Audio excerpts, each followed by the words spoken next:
Hello viewers, मैं हूं doctor रीम Khan और आज मैं आपको बताऊंगी कि हमल के दौरान आपके और आपके बच्चे की सेहत के लिए सबसे बेहतरीन खुराक क्या होती है।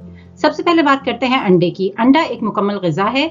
उसके अंदर वो प्रोटीन्स होते हैं जो कि आपके बच्चे के दिमाग और उसमें बनने वाले रगों को बहुत ज़्यादा मजबूत करते हैं। हरे पत्ते वाली सब्जियां जैसे कि पालक, कुल्फा, ये सब आपकी और आपकी बच्चे की सेहत के लिए बहुत ज़्यादा फायदेमंद होती हैं क्योंकि ये बेशुमार न्यूट्रिएंट से भरपूर होती हैं, जैसे कि कैल्शियम, आयरन, विटामिन के और फॉलिक एसिड, जो आपका और आपका बच्चे का खून बनाने में बहुत मददगार साबित होते हैं।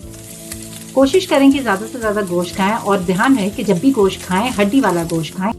जब आप हड्डी वाला गोश्त खाते हैं तो वो आपको जेलेटिन, कैल्शियम, मैग्नीशियम, आयरन और जिंक की भी खुसूसियात से एक्स्ट्रा फायदा पहुंचाता है। आलू, शकरकंदी और एवोकाडो ये भी बहुत इंपॉर्टेंट सोर्सेज होती हैं जो कि आपके बच्चे और आपकी सेहत के लिए बहुत ज़्यादा